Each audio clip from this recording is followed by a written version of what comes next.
E aí, meus amigos, tudo bem? Sejam bem-vindos aqui de volta ao nosso curso de Direito do Consumidor. E agora mudamos de assunto, né? Até o vídeo passado nós estávamos falando sobre a cobrança de dívidas no CDC. O último vídeo foi um vídeo super importante, né? Onde nós comentamos sobre o Instituto da Repetição de Indébito. E agora começamos um novo tema. Agora nós vamos começar a falar sobre bancos de dados e cadastros dos consumidores. Tudo bem? Não sai daí que eu volto já já.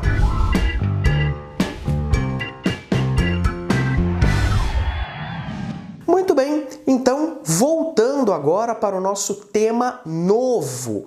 Vamos falar sobre os bancos de dados e os cadastros dos consumidores. Vamos falar então dos arquivos de consumo.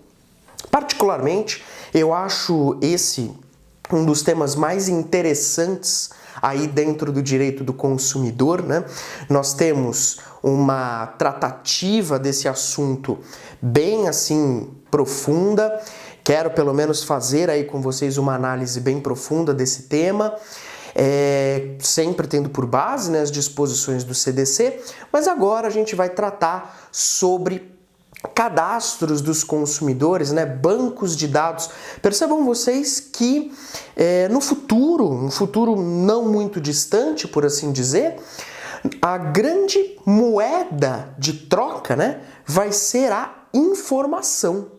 Então, daqui a alguns anos, né, num futuro aí não muito distante, os nossos dados, eles terão um alto valor, né? As empresas hoje em dia mesmo já fazem aí um trabalho muito grande de coleta de dados. E nós temos aí diversos trabalhos acadêmicos nesse meio. E agora nós vamos falar sobre essas informações, sobre esses dados dentro do direito do consumidor. Tá bom? Então eu vou chamar aqui a nossa lousa para a gente começar a trabalhar. Muito bem, meus caros. Então vamos agora começar a destrinchar esse tema. Vamos começar com os chamados arquivos de consumo.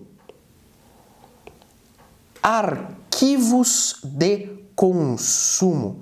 Vamos começar aí a falar desses arquivos, né? Professor, me diga aí, nós temos, enquanto consumidores, um local onde as nossas informações são armazenadas? Resposta: sim. Esses arquivos de consumo são arquivos onde são armazenadas informações sobre os consumidores. O artigo 43, parágrafo 4º do nosso querido CDC, ele fala que os arquivos de consumo têm natureza jurídica de entidades de caráter público. Então, em termos de natureza jurídica desses arquivos, né? O artigo 43, parágrafo 4º do CDC, fala que esses arquivos têm natureza jurídica de entidades de caráter público. Tudo bem? Então, esses arquivos, eles têm natureza de entidades de caráter público.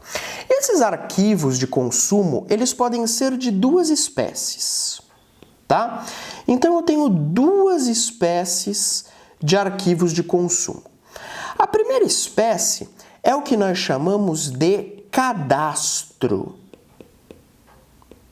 Tudo bem? A primeira espécie de arquivo de consumo é o cadastro. Nesse cadastro, né, nós temos aí as informações prestadas pelos próprios consumidores. Tudo bem? Então, as informações, eu vou só abreviar, né? As informações são prestadas são prestadas pelo próprio ou pelos próprios, né? Pelos próprios consumidores. Tudo bem? Muito bom, é só você pensar, né? Quem nunca entrou aí numa loja, por exemplo, uma loja de roupa, uma loja para comprar sapato, né? E a vendedora vem pedir para fazer o seu cadastro, né? Na verdade, ela pergunta: o senhor já tem cadastro aqui na loja? Se você fala que não, então ela já vem e fala: então vamos aí rapidinho fazer o seu cadastro. Então perceba, no cadastro as informações elas são prestadas pelos próprios consumidores. E mais, elas se destinam a um fornecedor específico.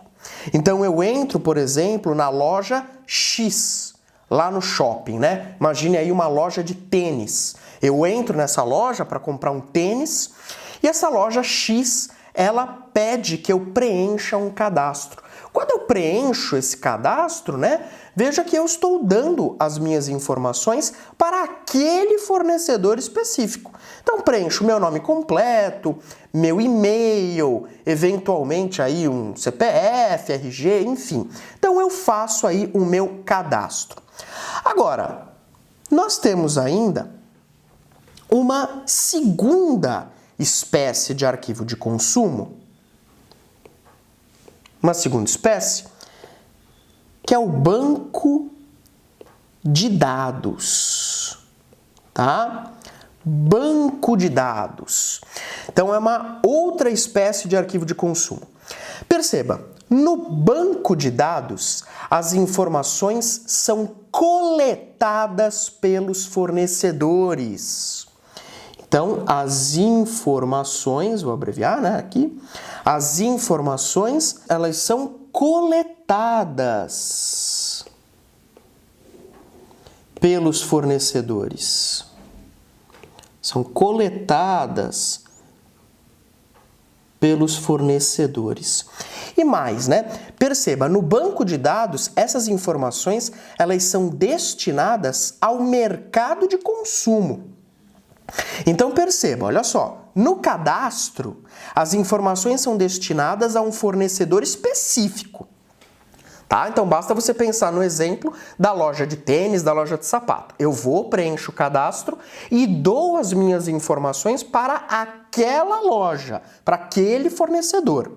Tá? No banco de dados é diferente. As informações são coletadas pelos fornecedores e elas são destinadas ao mercado de consumo. Tá? O maior exemplo que nós podemos citar, pelo menos aí o mais didático, é o SPC. Famoso SPC. Então veja, no que tange aos bancos de dados de proteção ao crédito, as informações dos consumidores, elas são coletadas, armazenadas e repassadas para todo o mercado de consumo. Né? Porque aqui o objetivo, especificamente falando, é a proteção ao crédito. Tudo bem? E esses bancos de dados, eles realizam, né, a temida negativação, que hoje em dia, né, o brasileiro conhece muito bem. Esses bancos de dados realizam a negativação, que nada mais é do que o registro de mora do consumidor. Tá? Então esses bancos de dados aí, basta você lembrar do exemplo do SPC, são informações que são postas aí para todo o mercado de consumo. No caso dos bancos de dados de proteção ao crédito especificamente, né, todas essas informações elas procuram proteger o crédito. Então você vai lá, consulta o banco, né, e você vê quais consumidores que estão ali registrados, né? Quais os consumidores que estão em mora. Muito bem. Avançando agora, né? No que diz respeito às informações, constantes dos arquivos de consumo, o artigo 43, parágrafo 1º, do CDC, ele fala que essas informações constantes dos arquivos de consumo devem ser. Então vamos lá. As informações devem ser, em primeiro lugar, objetivas. Tá? Então as informações constantes dos arquivos de consumo devem ser objetivas. Ou seja, essas informações não podem conter adjetivos em relação ao consumidor, tá? Isso é muito importante. As informações desses arquivos de consumo são objetivas. Portanto, não pode haver aí, nessas informações, adjetivos do consumidor. Por exemplo, tá lá escrito fulano de tal, desonesto. Fulano de tal, caloteiro. Não pode ter esse tipo de informação, não pode ter esses adjetivos, tá? Isso que significa a informação ser objetiva. Além de objetiva, a informação ela precisa ser clara. As informações precisam ser claras.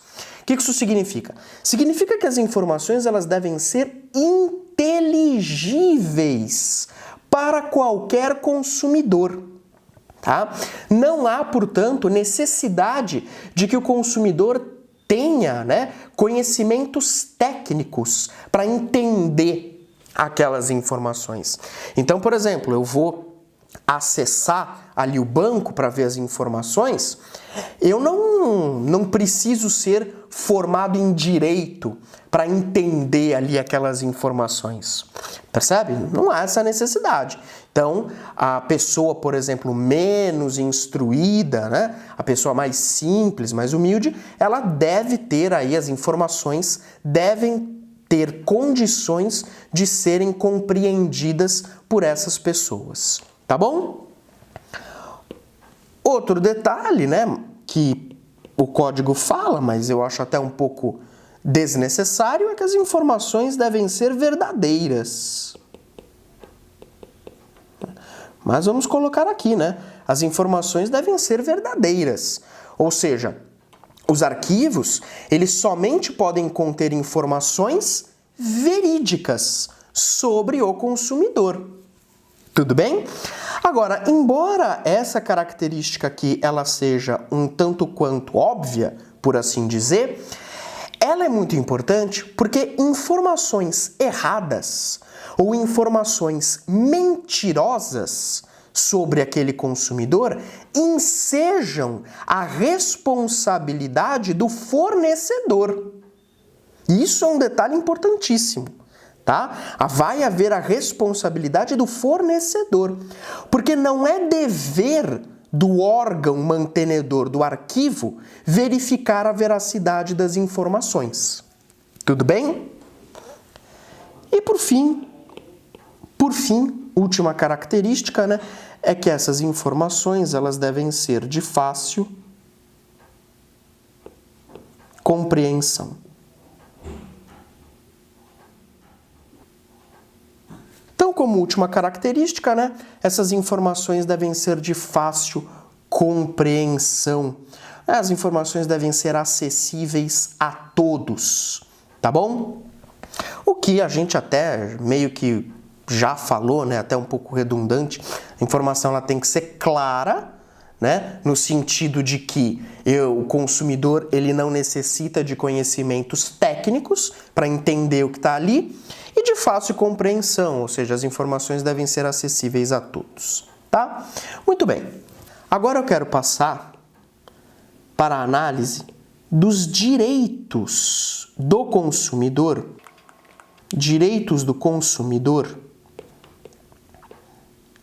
no que diz respeito a esses arquivos de consumo, tá? Então, quais são os direitos que o consumidor tem perante esses arquivos de consumo? São vários, tá? Primeiro direito é o direito à comunicação. Direito à comunicação. Esse direito à comunicação, diz que o consumidor tem direito de ser comunicado por escrito do assento.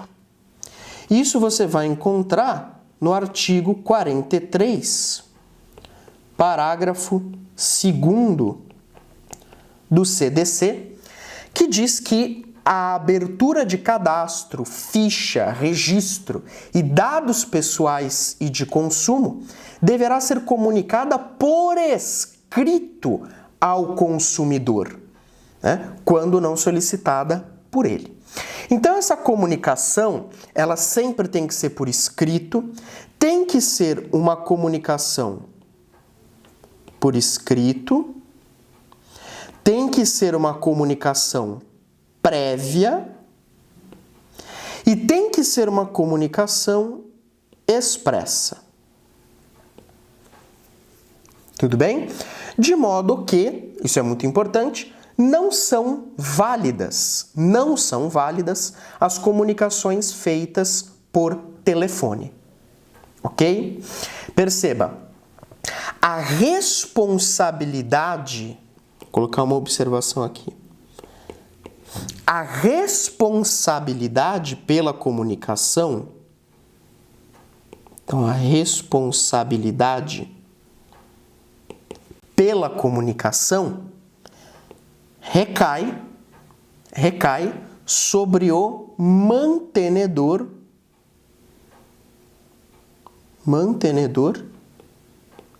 do serviço. Tudo bem? Então, essa responsabilidade aí pela comunicação, ela recai sobre o mantenedor do serviço, apenas sobre o mantenedor do serviço. Tudo bem? Maravilha? Muito bom. Sobre esse tema aqui, eu sugiro para vocês, para que vocês façam aí a leitura no conforto da sua casa, de 3 súmulas do STJ, tá?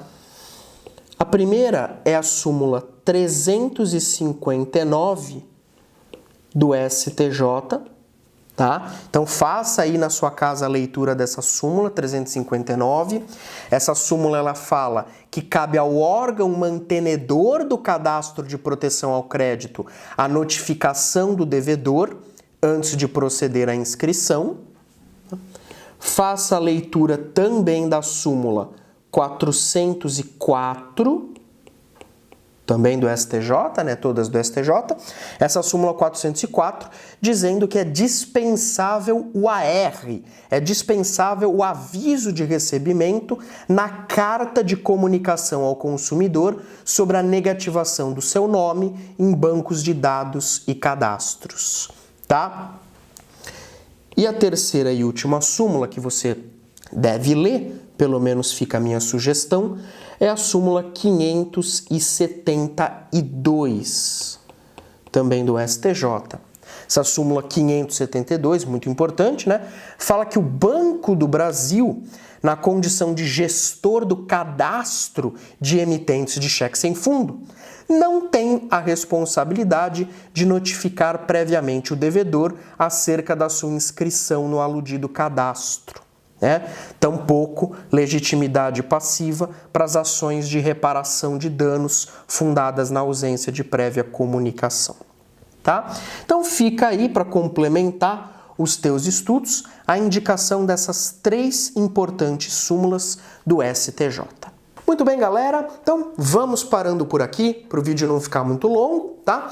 E na sequência, no próximo vídeo, eu retomo esse assunto sobre os bancos de dados, os arquivos de consumo, tá? Lembrando que nós estamos analisando agora os direitos dos consumidores frente a esses arquivos de consumo, tá bom? No próximo vídeo a gente continua.